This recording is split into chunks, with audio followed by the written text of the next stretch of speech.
Welcome to the cult of wrestling guys. सबसे पहले topic पे बात करना चाहता हूँ रूसेव को लेके। अब देखिए, रूसेव का कंपनी में रिटर्न हो चुका है।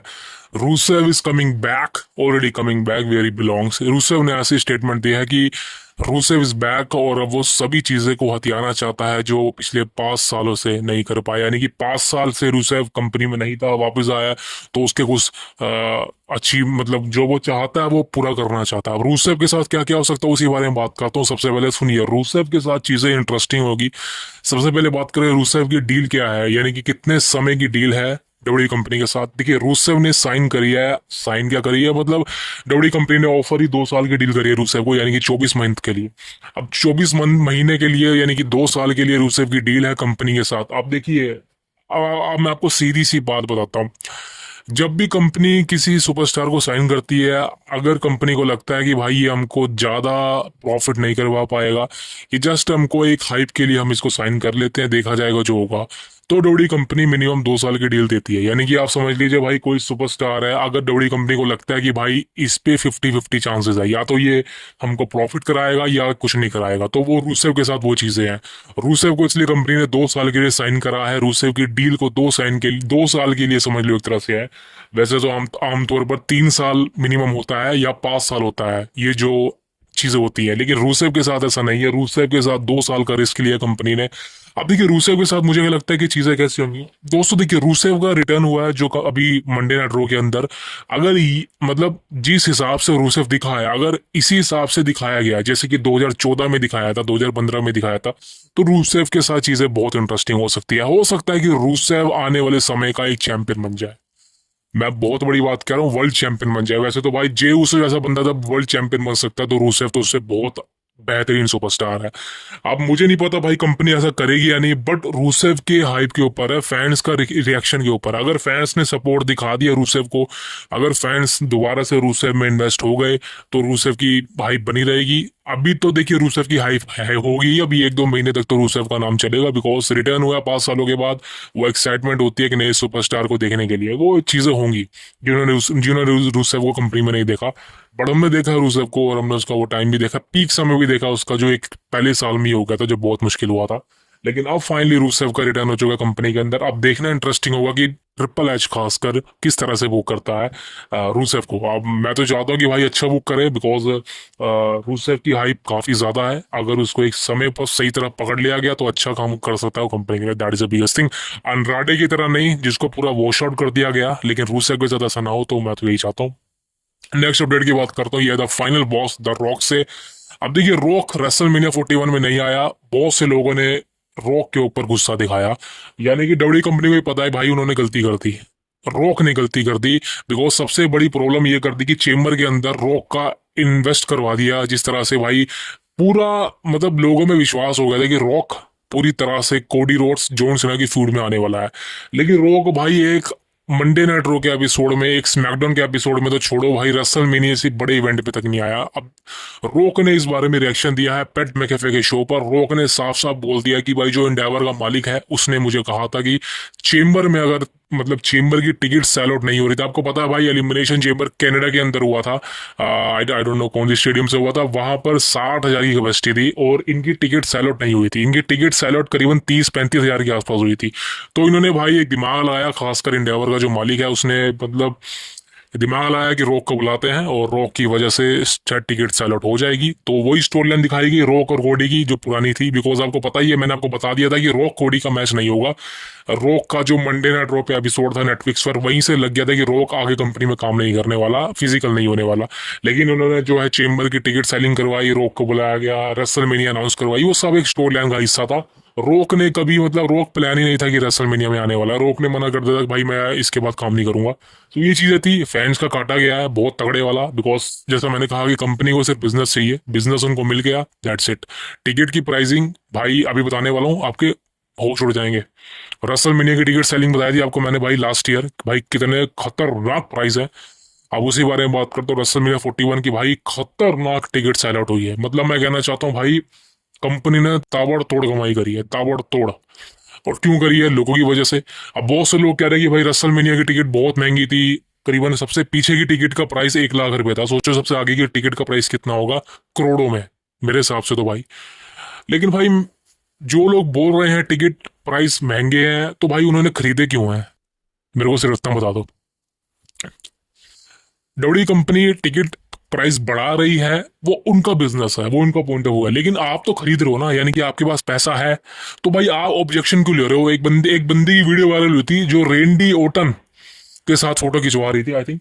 तो उसने ओटन को बताया कि भाई इस मोमेंट के लिए मैंने इतना पैसा दिया है। तो भाई रेंडी ओटन शौक में रह गया भाई, $30,000। अब मुझे नहीं पता वो कितना होता है, लेकिन वो शौक हो गया। अब मैं सिर्फ एक बात पूछना चाहता हूँ, अगर वो औरत ओटन कोई चीज बता रही है तो भाई उसने पैसे क्यों खर्चे हैं? उसने खर्चे हैं ना, तो रोक रही है फिर। सिंपल सी भाषा है भाई, चीजें भी चाहिए और कंप्लेन भी करनी है। अगर आपके पास पैसा है तभी आप टिकट खरीद रहे हो ना। अगर आप टिकट खरीदोगे नहीं तो डब्ल्यू कंपनी नहीं बेचेगी, उनको टिकट प्राइस घटाने पड़ेंगे। लेकिन आप खरीद रहे हो उनके प्राइस पे, तो भाई इन पे कंपनी की गलती कोई नहीं है भाई। इसमें कंपनी की गलती कोई, एक बिजनेसमैन बिजनेस ही ढूंढेगा, वो आपका इमोशंस की परवाह नहीं करेगा। तो ये मत बोलिए कि भाई टिकट प्राइसिंग हाई हाई है, ऐसा वैसा है। क्या घंटा फर्क पड़ता है आप लोगों को? ये सब बकवास चीजें हैं। अब बात करता हूँ स्टोन कोल्ड स्टीव ऑस्टिन की। आप देखिए स्टोन कोल्ड के बारे में एक अपडेट थी, स्टोन कोल्ड रेसलमेनिया में आया था, कवर नहीं करा मैंने ज्यादा कुछ, मतलब वो इंटरेस्टिंग। लेकिन स्टोन कोल्ड ने एक कांड कर दिया। अब कांड क्या था? अपनी जो वो एटीवी होती है, जो उसको वो चलाता है स्टोन कोल्ड, वो रेसलमेनिया के स्टेज पे चला रहा था। सबसे पहले तो भाई उसने गलत स्टेज पे चढ़ा दी थी, लेकिन जब वो स्टेज पे गया उसने बैरिकेड पे जाके एक औरत को ठोक दिया।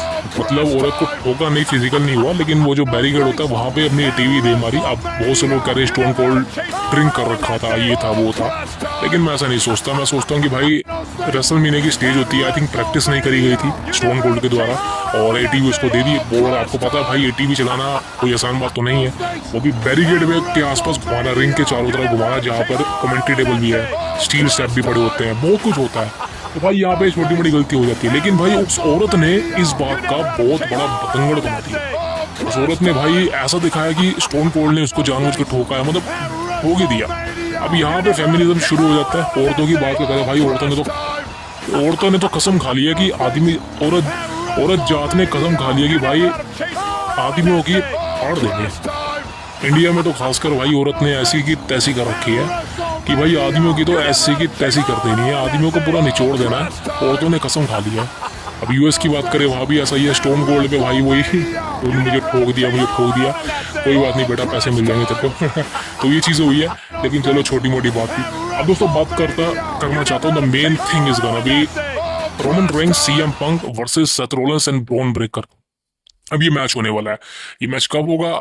उम्मीदें काफी ज्यादा हैं बैकलैश में हो जाए, लेकिन मेरे को थोड़े चांसेस कम लगते हैं। मेरे को चांसेस कम क्यों लगता है? बिकॉज देखिए बैकलैश, ये मैच मेन इवेंट डिजर्व करता है। ये मैच वो नहीं है कि आपको मतलब शुरू में करवा दो, because CM Punk Roman Reigns सब टीम अप करेंगे, कंफर्म है भाई। हो सकता है ये मैच सऊदी में हो जाए, क्योंकि सऊदी में जाके आई थिंक एक इवेंट है सऊदी का इस बार, क्राउन जूल नहीं होगा, लेकिन सऊदी में इवेंट हो जाए या कुछ बड़े इवेंट में हो जाए। समर स्लैम में नहीं, मुश्किल उससे पहले ही हो जाएगा। लेकिन उम्मीदें हैं काफी ज्यादा कि आप रोमन रेंस सीएम पंक एक साथ काम करेंगे। और रोलेंस की फैक्शन तो बनी चुकी है Bron Breakker and Paul Heyman के साथ। अब इंटरेस्टिंग होगा कि भाई फ्यूचर में क्या होता है, मतलब ये चीजें किस तरह से होती है, मतलब आगे का क्या सोचा कंपनी ने भाई, किस तरह से बुकिंग करनी है, that is the biggest thing.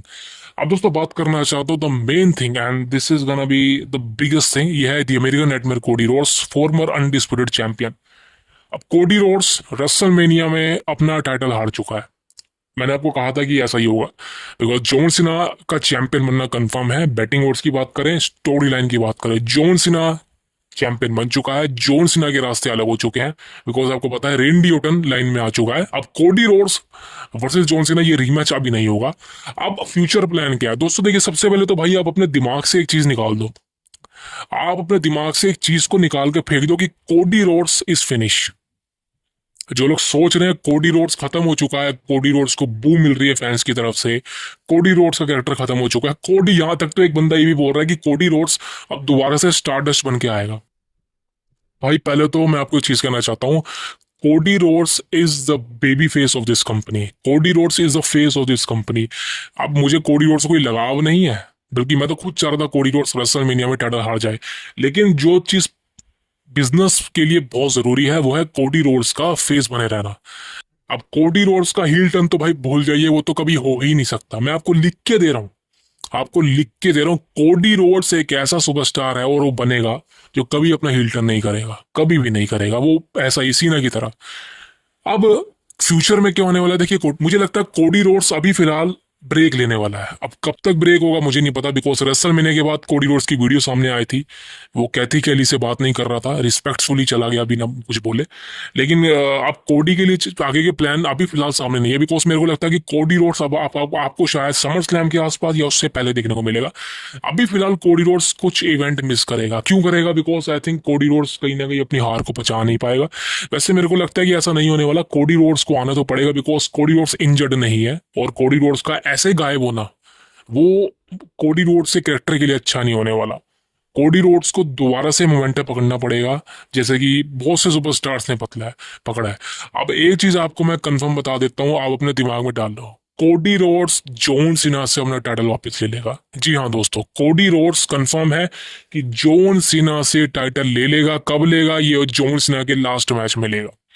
अब जॉन सीना का जो एक लास्ट मैच होगा, बताया जा रहा है कि वो पीएलई होगा, रूथलेस एग्रेशन नाम से ये पीएलई का नाम होने वाला है। आई थिंक ये दिसंबर में होगा इस साल, और वहां पर John Cena versus Cody Rhodes एक बार दोबारा से होगा। आई थिंक इस बार स्टिपुलेशन के साथ होगा, और वहां पर दोस्तों undisputed championship on the line होगी, और वहां पर कोडी रोड्स फाइनली हरा देगा सीना को और बन जाएगा सेकंड टाइम अनडिस्प्यूटेड चैंपियन। ये कंफर्म है, बिकॉज कोडी रोड्स ने सीना को टाइटल सिर्फ इसीलिए दिया था कि ये पूरा टाइटल रिंग सीना का लोग फैंस जो एंजॉय करे। हम सब बोल रहे थे सीना को चैंपियन बनाना चाहिए, और एक कुछ नया देखने को मिला है। That is the biggest thing. अब ये बात तो कंफर्म है कि कोडी रोड्स वर्सेस सीना होगा, लास्ट मैच में होगा, बिकॉज वहां पे जॉन सीना ये बोलेगा कि भाई मैं टाइटल के साथ रिटायर हो जाऊंगा और इस टाइटल को ले जाऊंगा हमेशा के लिए, लेकिन कोडी रोड्स बचा लेगा इस टाइटल को। अब यही चीजें होने वाली है, लेकिन अभी बहुत वक्त है, दिसंबर बहुत दूर है, और तब तक के लिए आप इंजॉय करें जॉन सीना को। जॉन सीना के लिए बहुत सारे अपोनेंट आने वाले हैं इस साल, हर पीएलई में जॉन सीना होने वाला है। देखिए बैकलैश में सीना कम्पीट करेगा, इसके बाद कौन सा इवेंट होगा? मनी इन द बैंक होगा आई थिंक, फिर आई थिंक वो सऊदी का इवेंट हो सकता है, समर स्लैम होगा, क्लैश इन पेरिस होगा, एंड देन फिर आई थिंक एक दो सर्वाइवर सीरीज भी अनाउंस हो चुका है, सर्वाइवर सीरीज। अब आई डोंट नो कब क्या होने वाला, कौन सी डेट को होने वाला, लेकिन सीना आपको ये पूरा साल कम्पीट करते नजर आने वाला है। ये बहुत इंटरेस्टिंग बात है। अब जॉन सीना वर्सेस रेंडी ओटन बैकलैश में कंफर्म है। अब देखते हैं भाई इसकी जो पूरी फ्यूड है वो किस तरह से चलती है, स्टोरी किस तरह से आगे बढ़ती है। That is the biggest thing. अब दोस्तों आज के लिए यहीं तक वीडियो है। आई होप आपको वीडियो पसंद आएगी, तो प्लीज सब्सक्राइब जरूर करें the cult of wrestling for the future and trusted update from my side. Thank you very much, you next.